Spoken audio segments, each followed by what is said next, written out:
So today I am now taking a razor blade, cutting off some of the foam, and we're now shaping the dashboard and getting ready to put the fiberglass layers onto it. It's honestly really easy. It's just a matter of getting the shape right and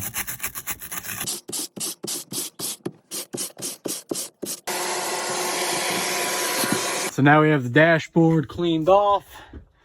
I'm going to throw some JB quick weld on there now. Give it one nice hard layer that we can start building off of. And we're just going to slap this on here. I just want to make sure this stuff goes on thick enough that when I do go back and sand, it'll be easy to correct mistakes.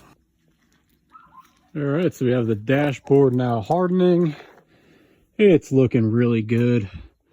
Coming a long way from where it was. Still has a long way to go, but big improvement.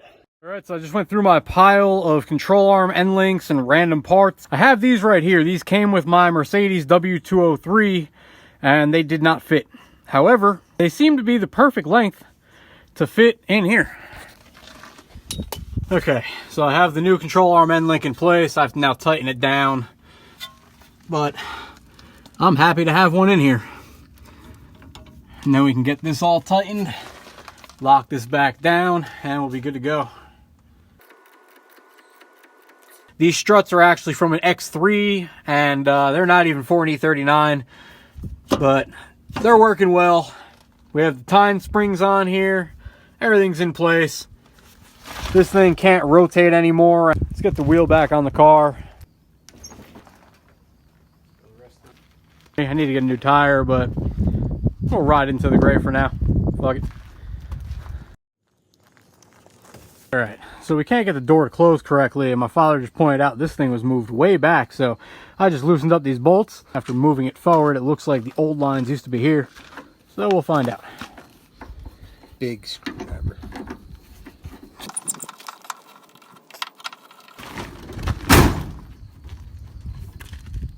We have a locked door. Thank you. Now it probably, you probably just adjusted it out too far, since now your door line doesn't line up. Yeah, so I'm gonna have to move back in just a little bit. All right, let's give it a whirl. That is way more flush. Trying not to touch the bird shit. I hate the birds out here, but that is way more flush. And the door stays shut. Hell yeah. No more need for the bandana. Next step is get the pop locks in here. When I first picked this car up, I had so many different plans for it, and I originally planned to put an American motor in it. I actually went out and I bought a old 292 motor, which I was going to drop in it with a little 3 on the tree, and we were going to keep it all classic. And then I got a really cheap BMW e39, and I couldn't beat it. It was only 200 bucks. I brought it home. I love the car. Unfortunately, I could not register it in the state of California. The whole big thing with it being a salvage title and coming from another state, yada yada, whatever. So I made the decision to just body swap it. And I pretty much looked at it one day and I said, fuck it. I'm just going to throw this on the BMW. And then from that point on, I chopped it up and made it work. So it's the fuck it edition. 1955 Ford Customline on a 1999 BMW E39 528i for those that don't know. I love it. Such a fun car. Okay, so the last seatbelt broke. I'm removing this one. We're going to go with a straight over the lap seatbelt for the passenger side. And I took this out of the back seat. It's one of the seatbelts I'm not going to be using. All right, we have a new seatbelt strap in place. All right, I now have the seatbelt mounted in the car, and we're going straight over the lap. So I installed a little hanger right here. It's actually a coat hanger, a little silver bullet.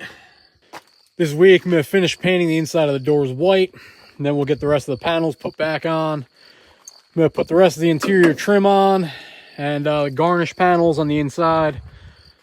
Clean it all up and see how it looks. It is already a huge transformation from where it was. Looking way better. And my doors work. So that makes me happy. All right, so we got our iron lac aspen white. We're about to hit the inside of the door right now.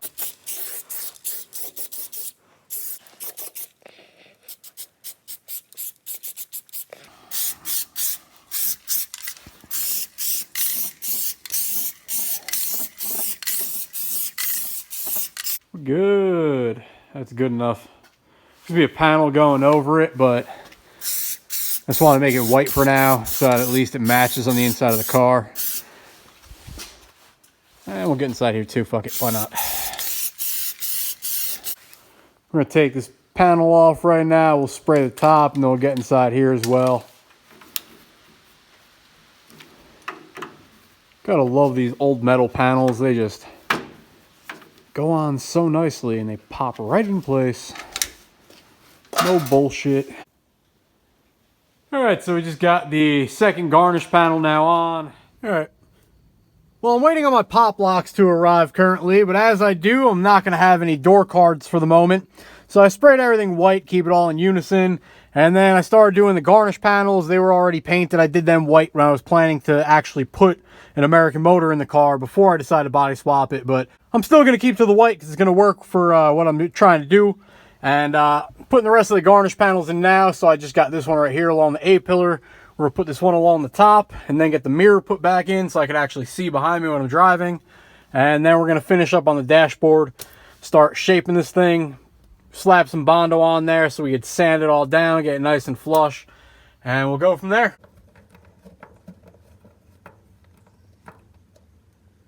Looking good. I have to go get the mirror now, put the mirror back in place. Interior trim is looking really good though. Alright, so I have the original mirror right here from the 1955 Ford Customline, which is now the body swap Beamer line. And we're about to clean this up right now. It's in some pretty rough shape. The mirror especially, not all that special. But the paint needs to be cleaned up and sprayed white. We're going to color match it real fast and get this in the car. Well, there wasn't really much left in the can, but there was just enough to get the job done. Once again, using the iron lac. We're just going to wait for this to dry now, and then we'll get it put back in the car. Okay, well this has been baking in the sun for quite some time now. Dried enough where we can get it in, and then I'm going to use some acetone to remove the remaining overspray. But we're going to mount it first. I don't really care about the overspray. I can get taken care of in a second. So, going up here.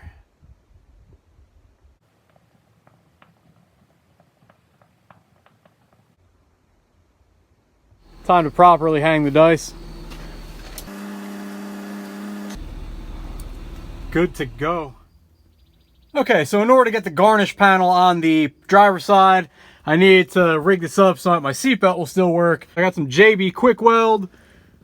Just put it inside on the back of this bolt so we can hold it in place. And now I'm going to be able to put the garnish panel back on and still be able to mount my seatbelt. So we're going to make this hole just a little bit bigger now so that I can fit my seatbelt bolt through it and be able to use my BMW seatbelt on the body of the 1955 Ford Customline.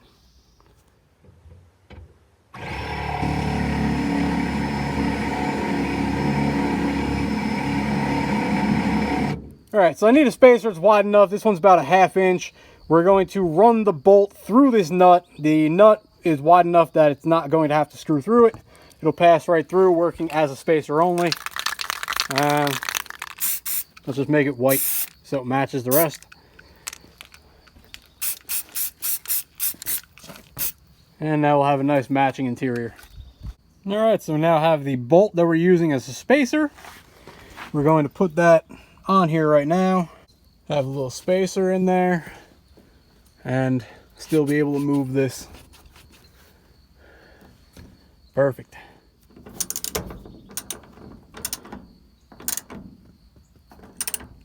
Alright, so we now have a fully functional seat belt working in place with the panel. So we now have our garnish panels on. Time to make some new door cards. And I already gave the rear one away. I didn't really like the red. I wasn't a fan of it. So we're going to make some new ones. Match the colors up a little bit better in here. But so far we're looking good. And then last I'll get working on a headliner. But for now it's fine. Alright, so today I'm going to be removing the air box to put on an actual filter. Get rid of that big clunky air box taking up a ton of space in here. Definitely don't need that. And then we're going to move on to get some other projects done, but it's a nice sunny day, so we'll see what we can get done today.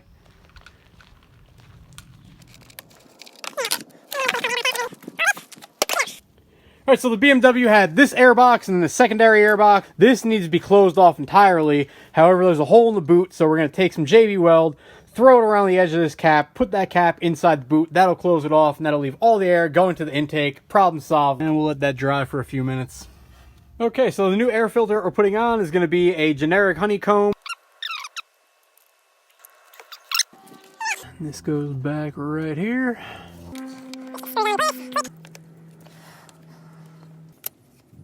Just this one little steel piece I have going to keep this from rocking back and forth. I just want to make sure I couldn't tear the boot. All right, well, that just freed up all this space right here, made this look way better. And now we got to chop up the exhaust and get it ready, make it sound like an actual hot rod. German style. Getting her squeaky clean.